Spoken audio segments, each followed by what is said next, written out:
Okay, so for today's lesson, we are going to look at how we can do some transformation in RStudio, and data manipulation is actually a big area, a very huge area of and it concerns this part of data science that is denoted data wrangling. So data wrangling is actually a big section of data science. And we're not going to do everything, it's quite impossible. So I'm just going to pick up one aspect of data transformation, which I think is useful. So we are going to see how we can be able to transform, a nominal variable with several classes. How we can transform a nominal variable with several classes, say profession. Imagine that you do some study and you are interviewing people, you get their profession, you have several professions, and in one step of your analysis, you want to group and obtain, say, just two classes. How can we do it? So we will do it here, and in that case, you have a variable that is a Boolean variable with two categories, or a binary variable. And we are also going to see how we can change a numeric variable into two or more classes. Let's take, for instance, age. You can conduct a study where you get the ages of the respondent, and then you discover that there's necessity to group the ages into various classes. And that way you are transforming your quantitative data into a categorical data. So we're also going to see how we can do it here. And we are going to use one library, the dplyr library, which is from the tidyverse, and then the rbase itself, because it has some functions, so we use functions. And the function that we are going to use in order to do this grouping, we're going to use the ifelse function from the rbase. So it's already inbuilt in R, so it doesn't need any package. And another control statement, the if underscore else, which comes from the dplyr package. So these are some programming function that will help us to be able to give some conditions on how we are going to group our data. So let us go directly to our RStudio and do the practical part of it. So this is our instruction script, and when you open your RStudio, the first thing is to clean your R memory. That's what I'm doing here. You clean it. If there's anything in your console, you also clean it using this brush. And the next thing is, in your script, you should give the title, the topic. So we are going to use these two functions for multiple coding. And the next thing is loading the necessary packages. And the sole package that we are going to use here is the dplyr, and you use the function library to load it, dplyr. But before you load it, for those who don't have dplyr installed already in their computer, there's a function to install it, because those packages are found in the R repository, the CRAN mirror, where you can get a series of packages. There are more than 2,000 packages there already built by developers, and the dplyr is one of the packages. How do you install from the internet? You simply type. I'm not going to do it because I already have it in my computer, but this is the function that you can use, and then you write the name of the package, dplyr. Yeah, install it. You can add dependency to dependency equals to true. Why? Just to install with other dependency packages, which have some functions that can be used also in order to really use properly the dplyr package. So that's it for those who have not yet installed. So after running this command, the library dplyr is already loaded.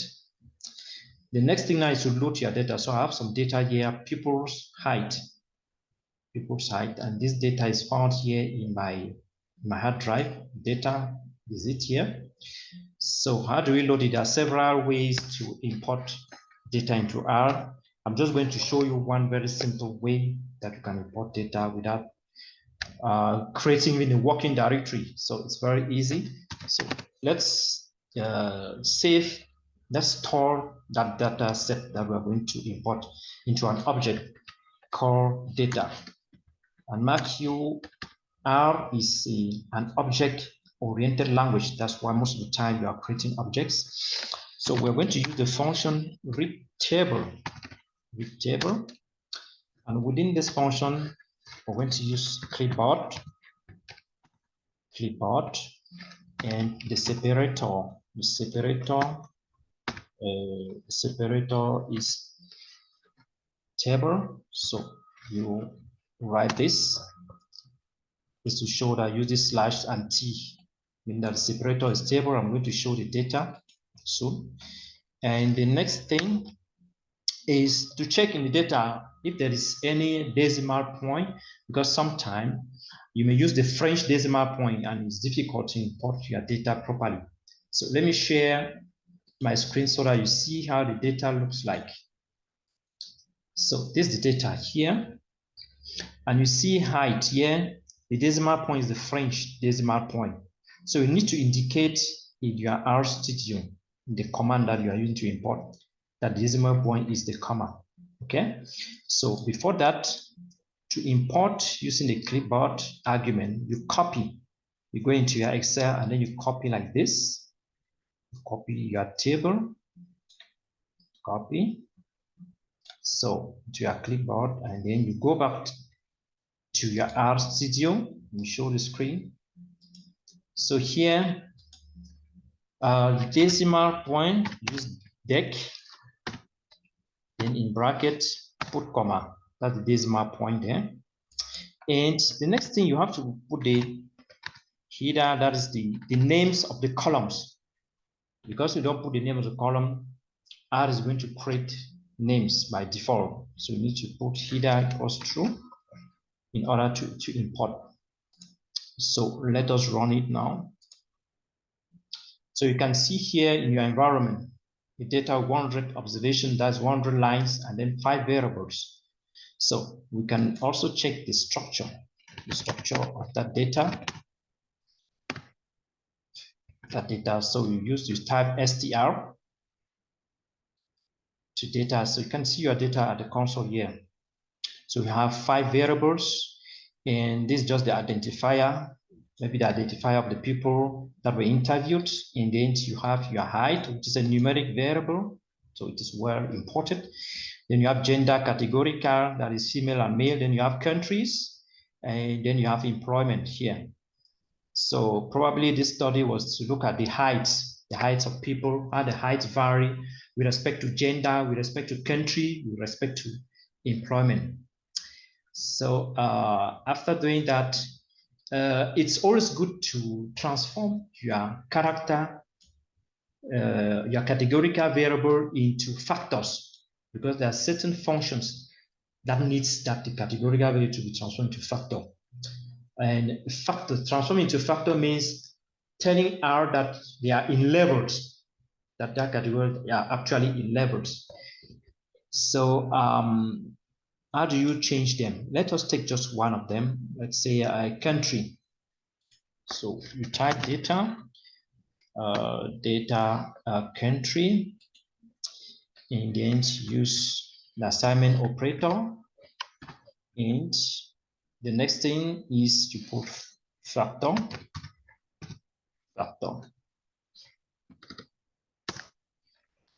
That's the same thing. So we're changing this variable into a factor. So after running that command line, you can check again your data. You go to str, you run it for the second time, and you see that your country, your variable country, has been changed into factor with 2 levels. So you can do the same thing with gender. It helps you to really picture your variable very well. And you can even get the levels easily. For instance, if you type levels, let's say levels, country. You get the levels at the console here. So you have two levels, Cameroon, Czech Republic, and so on. Now, so we have checked the number of levels. So we are having two levels, for instance, here. If you look at employment too, let us look at employment. Let us change it also into factors.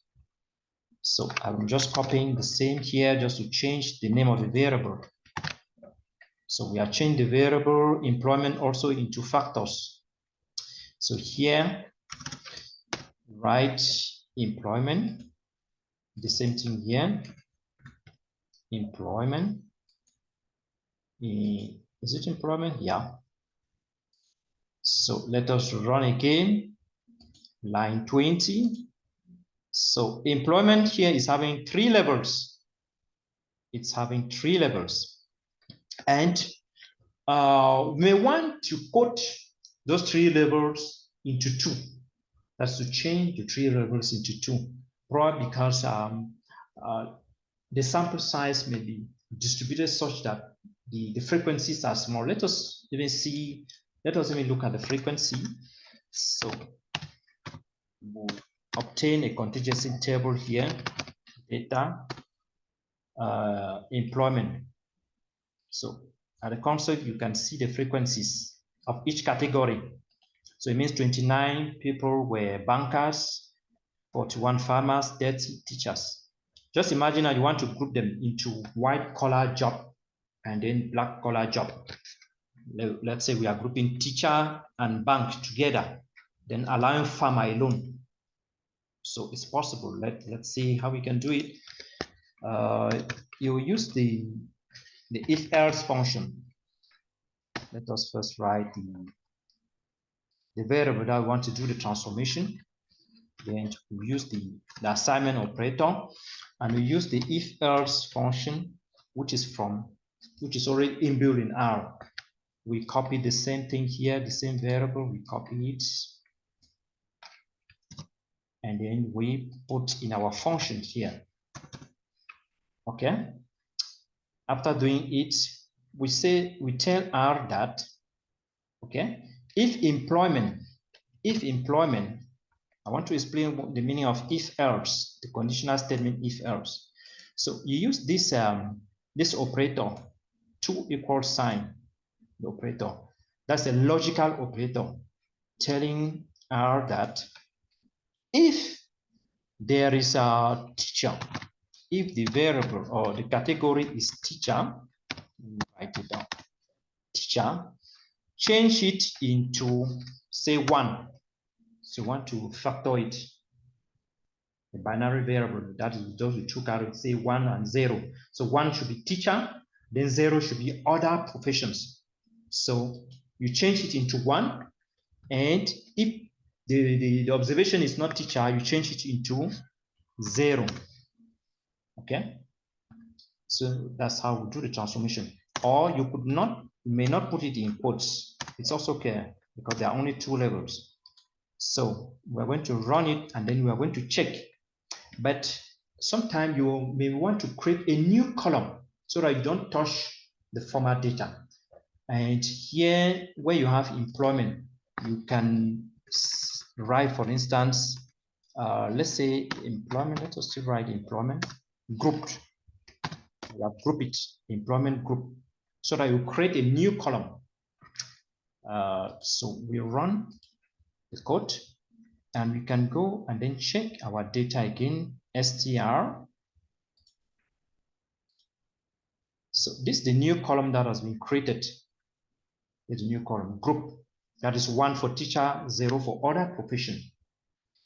And if you like, you can even view it. Let's view it at the source. So writing data, view it here at the source here. So this is what has been done. Teacher, where the employment is teacher, it's 1.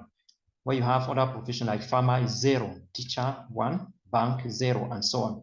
So that's why, so we have actually created a new column after the transformation into a Boolean variable. Now, So this is how you can transform a categorical variable with number of classes into just 2 classes.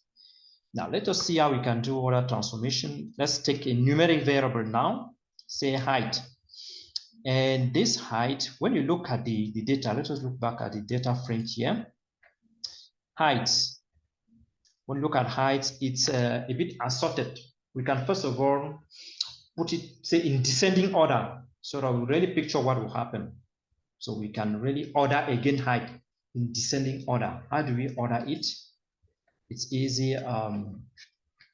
We'll create a new data, say data 2. We'll create a new data, and then so we create a new data and give it a different name. Okay, we'll call it data 2, and we'll use the function arrange from dplyr package, and the format data, the name of the format object, that's data. Then the next thing is that we put that we are arranging in descending order, DESC.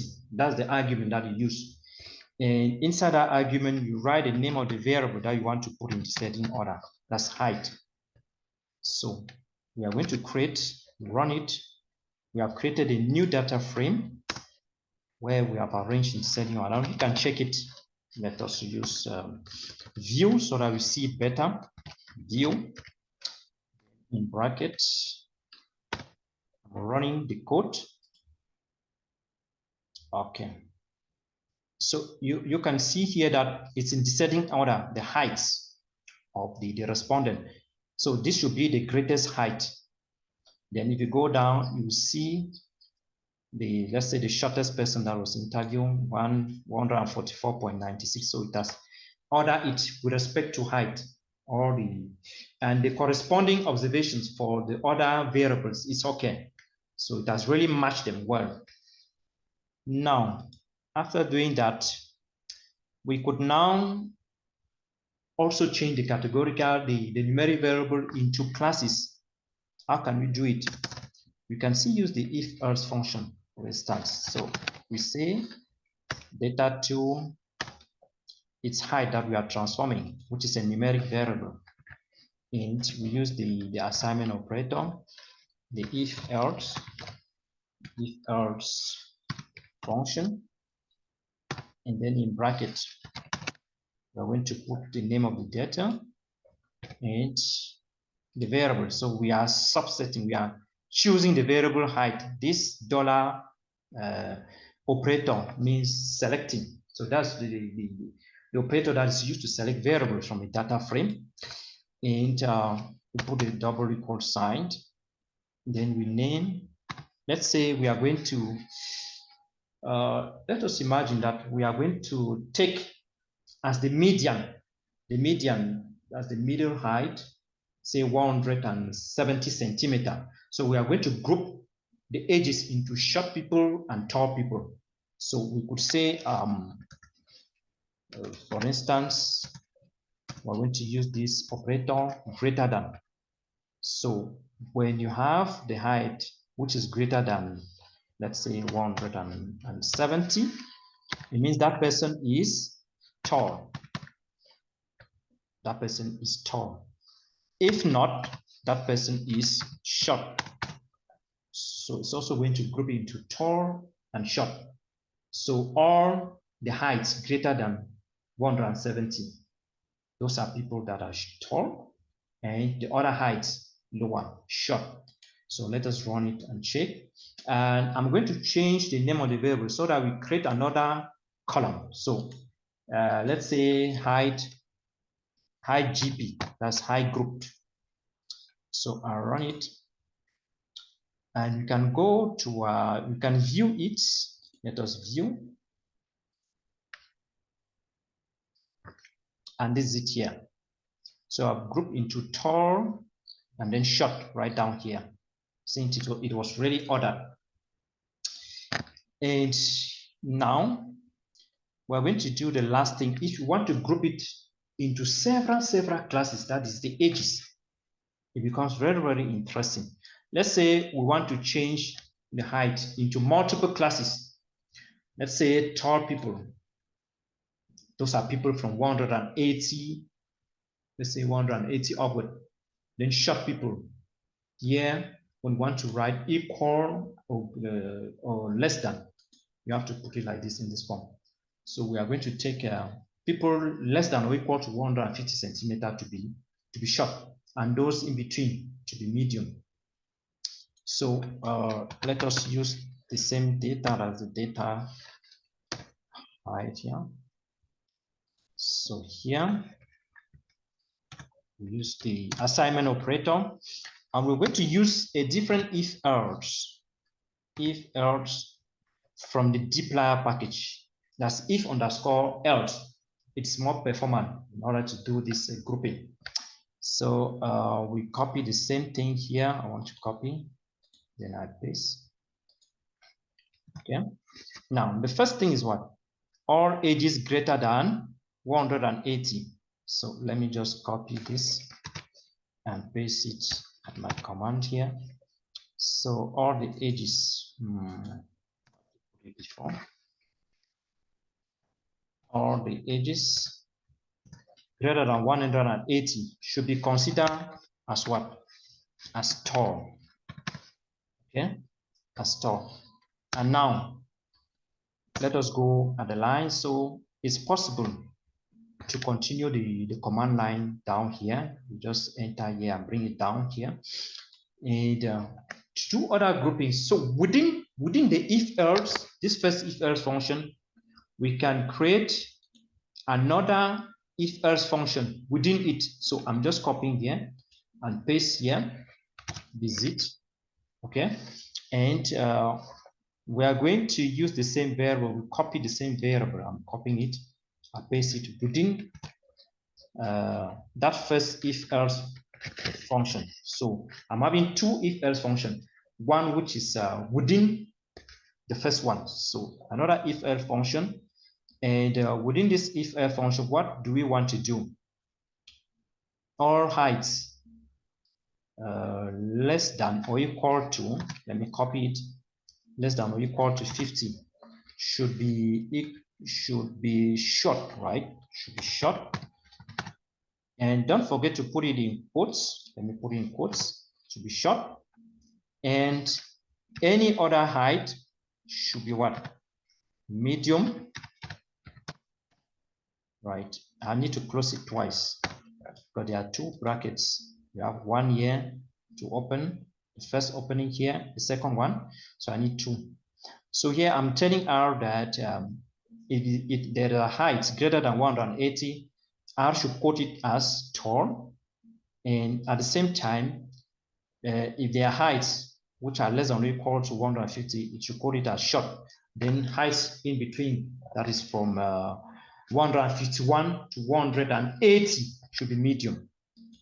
So let us run it, but let us change here, since we are talking about another variable. We are creating another variable with all these classes. So let us give a different name. What are you going to say? Let us say H classes. Let's say H underscore, let's say class. Okay. Now let us run it. And now let us check again with view function and see how it looks like. Everything's okay. So I run the view function, and this is it. That's that H class. You first have the tall, medium, and then short down. Only two people were short. Only two people were short. So we have been able to group into three classes, and that is very, very interesting. And you can even group it into four classes. Wow. That's why our topic, let me go back to our topic, if else and if else for multiple coding. So you can even group it into four classes. It's possible. And let me just copy everything. We'll just do some changes within it, and everything will be okay. Let us say H class 2, another variable. One, let's say you are studying, you decide that you should divide into four classes. So here, and I've given some instruction, very tall. That is here, you're having very tall from upward 190 upward. So here I'm writing 190 upwards and very, very tall.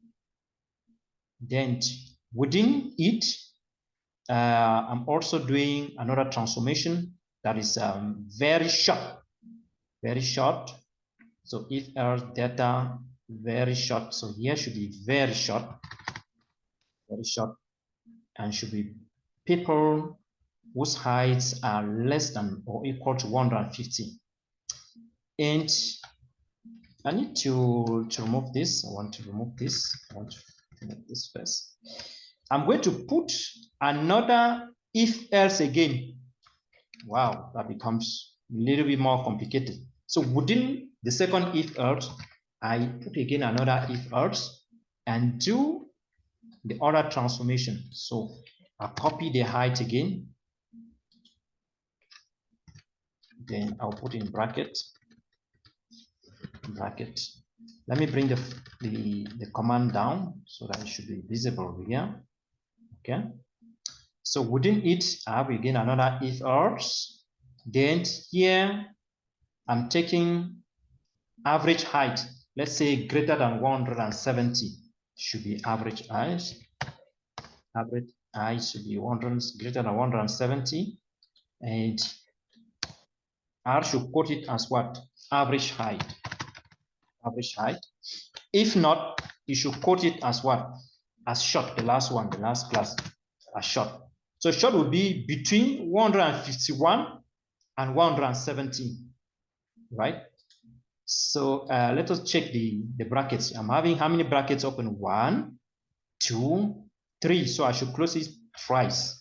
So I close it here. Let us execute. And let us view again to see if we have succeeded. Let us view data 2. I run the command. Great. Very tall, you see. Very tall. Let us check the height. 197, yeah. From the condition that we gave, the conditional statement that we get, we said from 190 upward should be very tall. So the limit is here. You see 190.01. Then after that, you have average heights. After average heights, you have short. Then at the end now, you have very short. Wow, that's interesting. So we have done a lot of transformation, and it depends on your objectives. Let us go back to the screen. So that's it. So any question? It's now open for any question. If you have any question, you can ask something that you have understood. We still have about 5 minutes. You can unmute your microphone and ask your question, please.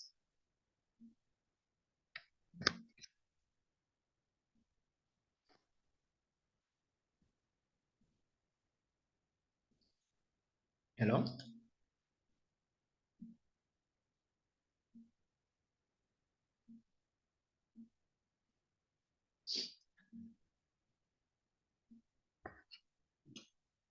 Any question?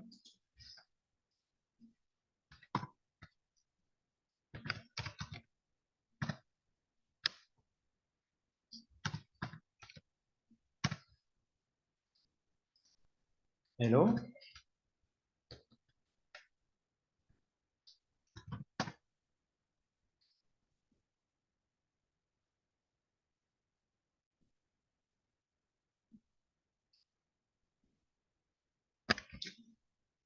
Hello?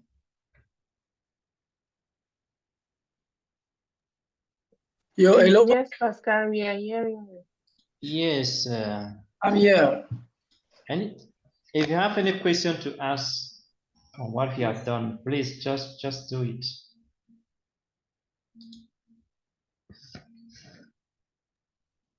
So, sorry for my English. It's not very good. My name is Eli.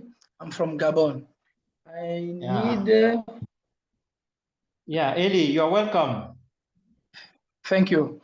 Yeah. I want to know exactly the function of if else. Yeah. I don't understand very good.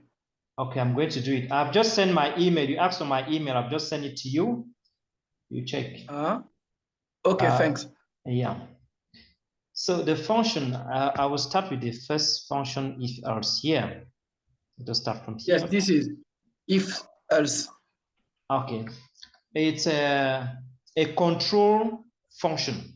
That is, it's already, we are already entering in programming, right? It's programming, it's part of programming.